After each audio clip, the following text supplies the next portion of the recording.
Heart স্পেশালিস্টের চেম্বারে বসেছিলাম। ছেলের বুকে ব্যথার কথা শুনে চিন্তিত হয়ে নিয়ে এসেছি। ডাক্তার ইসিজি রিপোর্ট দেখে বলল, কিছু চিন্তার নেই, তবে ব্লাড প্রেশার একটু লো। তারপর আমার দিকে তাকিয়ে বলল, আপনার স্বামীর খাবারে লবণ কমিয়ে দিন গু। আমি বলতে যাচ্ছিলাম, ডাক্তার সাহেব, এ আমার ছেগিউ। ছেলে আমার হাত চেপে ধরল। আমি চুপ হয়ে গেলাম। ডাক্তার আরও কিছু পরামর্শ দিল।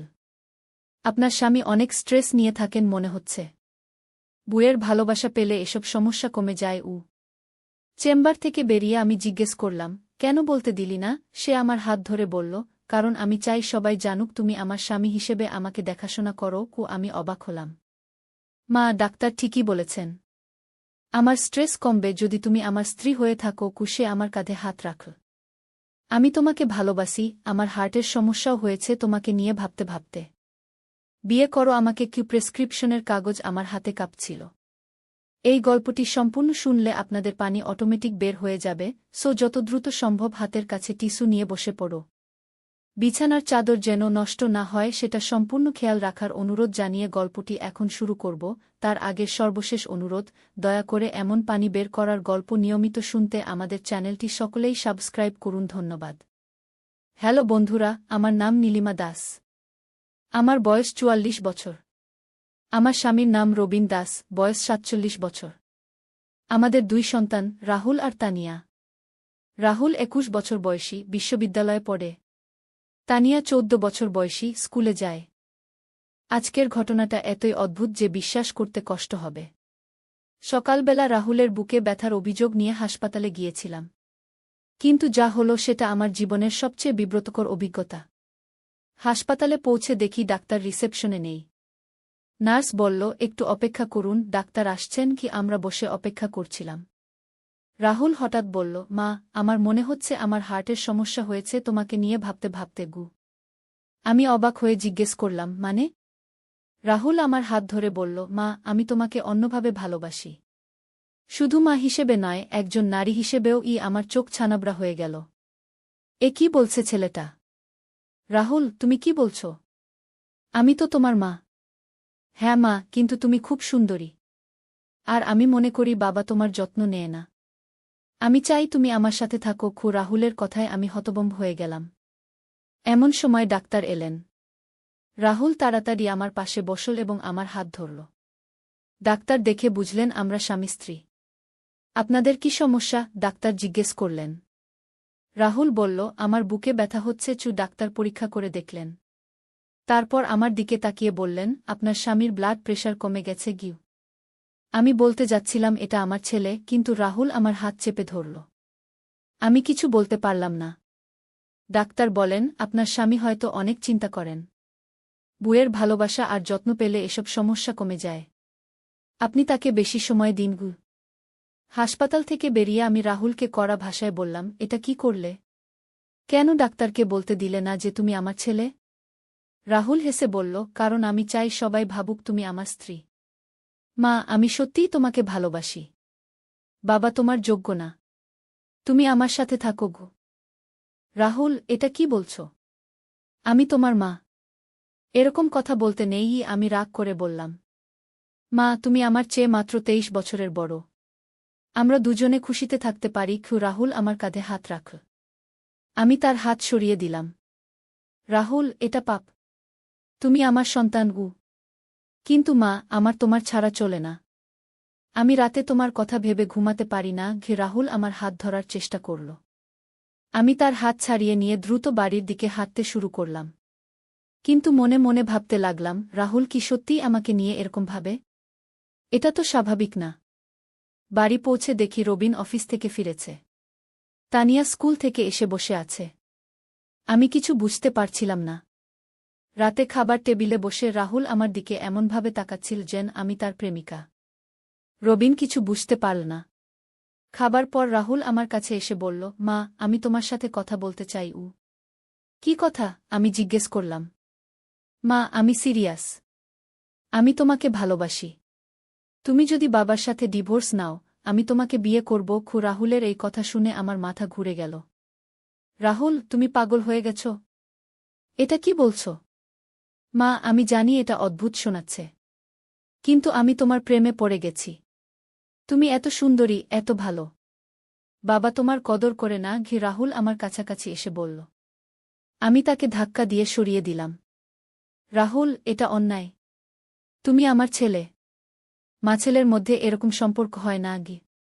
কিন্তু মা, প্রেম তো কারো অনুমতি নিয়ে আসে না। আমি তোমাকে ছাড়া বাঁচতে পারব না। রাহুল কাঁদতে শুরু করল। আমি তার কান্না দেখে নরম হয়ে গেলাম। কিন্তু এটা তো ভুল। আমি কি করব বুঝতে পারছিলাম না। পরের দিন সকালে রাহুল আবার আমার কাছে এলো। মা, গতকাল আমার কথা ভেবেছ? রাহুল, এটা নিয়ে আর কথা বলো না। এটা ভুল। আমি বললাম। মা, আমি তোমার জন্য কলেজ ছেড়ে দিতে রাজি। আমি চাকরি করব, তোমার দেখাশোনা করব। রাহুল আমার হাত ধরল। আমি তার হাত ছাড়িয়ে নিলাম। রাহুল, তুমি ভুল পথে যাচ্ছ। এটা পাপ। দিন যেতে লাগল। রাহুল প্রতিদিন আমাকে তার প্রেমের কথা বলত। আমি খুব অস্বস্তি বোধ করতাম। কিন্তু একটা ব্যাপার লক্ষ্য করলাম, রাহুল সত্যিই আমার খুব যত্ন নেয়া। আমার পছন্দের খাবার এনে দেয়, আমি অসুস্থ হলে দেখাশোনা করে। রবিন কখনো এতটা যত্ন নেয় না। একদিন রবিন অফিসের কাজে ঢাকা গেল। তানিয়া বন্ধুর বাসায় থাকতে গেল। বাড়িতে শুধু আমি আর রাহুল। রাতে খাবার খেতে বসে রাহুল বলল, মা, আজ আমাদের একসাথে একটা সুন্দর সময় কাটানো যাক। কি মানে? আমি জিজ্ঞেস করলাম। মানে হলো, আমরা একসাথে সিনেমা দেখি, কথা বলি। তুমি আমাকে স্বামী হিসেবে ভাবার চেষ্টা করো। রাহুল হেসে বলল। রাহুল, এটা ঠিক না। আমি তোমার মা। মা, একদিনের জন্য হোক প্লিজ। রাহুল আমার হাত ধরল। আমি না করতে পারলাম না। রাহুলের চোখে এত ভালোবাসা দেখতে পেলাম যে মনটা নরম হয়ে গেল। রাতে আমরা একসাথে বসে সিনেমা দেখলাম। রাহুল আমার পাশে খুব কাছে বসেছিল। মাঝে মাঝে আমার হাত স্পর্শ করছিল। মা, তুমি কত সুন্দরী। বাবার মতো ভাগ্যবান আমি হতে চাই। রাহুল আমার দিকে তাকিয়ে বলল। আমি কিছু বলতে পারলাম না। মনটা কেমন যেন অদ্ভুত লাগছিল। রাহুল হঠাৎ আমার গালে হাত রাখল। মা, আমি তোমাকে কিস করতে পারি? আমি চমকে উঠলাম। রাহুল, না। এটা ঠিক না। একটা চুম্বন, মা। প্লিজ। রাহুল আমার মুখের দিকে এগিয়ে এলো। আমি দ্রুত উঠে দাঁড়ালাম। রাহুল, এটা অন্যায়। আমি তোমার মা। তুমি এরকম ভাবতে পারো না। রাহুল হতাশ হয়ে বলল, মা, আমি কি করব বলো? আমি তোমাকে ছাড়া বাঁচতে পারছি না। আমি তার কাঁধে হাত রাখলাম। রাহুল, তুমি একটা ভালো মেয়ে খুঁজে বের করো।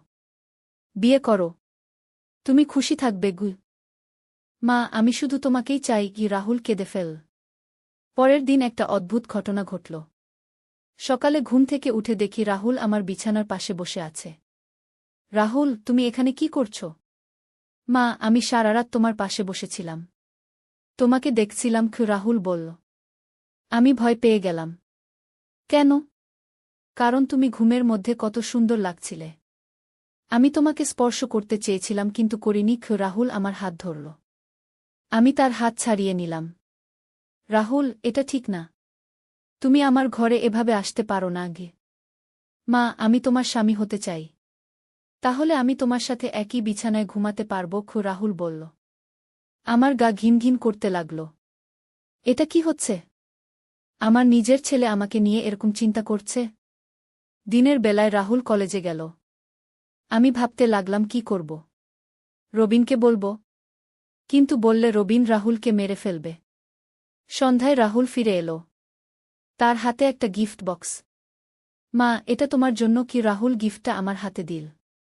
আমি বক্সটা খুলে দেখি একটা সুন্দর নেকলেস। এটা কেন কিনেছ? কারণ আমি তোমাকে ভালোবাসি। একজন পুরুষ যেভাবে তার প্রিয় নারীকে গিফট দেয়। রাহুল বলল। রাহুল, আমি এটা নিতে পারি না। কেন পারো না? তুমি আমার প্রেমিকা। রাহুল জোর করে নেকলেসটা আমার গলায় পরিয়ে দিল। আমি তাড়াতাড়ি খুলে ফেললাম। রাহুল, আমি তোমার প্রেমিকা না। আমি তোমার মা।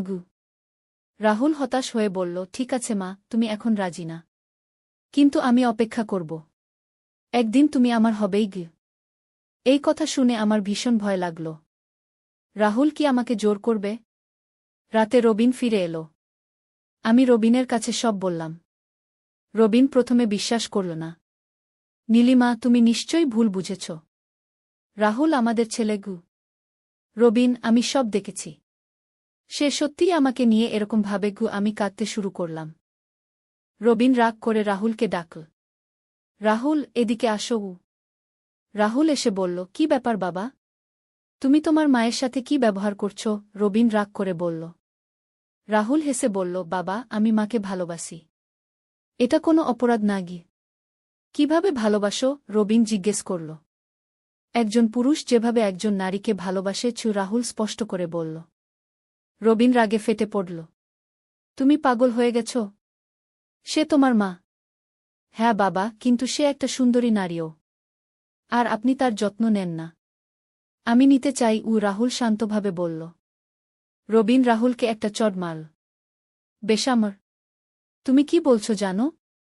রাহুল চট খেয়েও হেসে বলল, বাবা, আপনি মারেন, কিন্তু আমার ভালোবাসা বদলাবে না গি। রবিন আমার দিকে তাকাল। নীলিমা, ছেলেটা সত্যিই পাগল হয়ে গেছে গি। পরের দিন থেকে পরিস্থিতি আরও খারাপ হতে লাগল। রাহুল আমার পিছু নিতে শুরু করল। আমি যেখানেই যাই সে আমার পিছনে আসে। একদিন বাজারে গিয়েছিলাম। দেখি রাহুলও এসেছে। মা, আমিও একসাথে বাজার করি। রাহুল আমার পাশে এসে দাঁড়াল। তুমি কেন এসেছ? কারণ আমি চাই সবাই দেখুক আমরা একসাথে আছি। রাহুল আমার হাত ধরল। আমি তার হাত ছাড়িয়ে নিলাম। রাহুল, মানুষ দেখবে গি। দেখুক। আমার কোনো লজ্জা নেই গি, রাহুল বলল। বাজারের সবাই আমাদের দিকে অদ্ভুত চোখে তাকাচ্ছিল।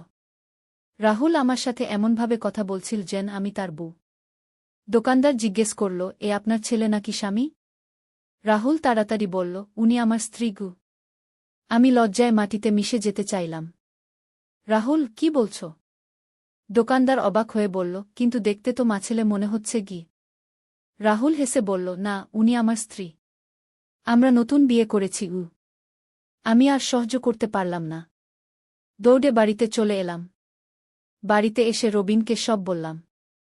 রবিন সিদ্ধান্ত নিল রাহুলকে মানসিক ডাক্তারের কাছে নিয়ে যেতে হবে। কিন্তু রাহুল ডাক্তারের কাছে যেতে রাজি হল না। সে বলল, আমার কোনো সমস্যা নেই।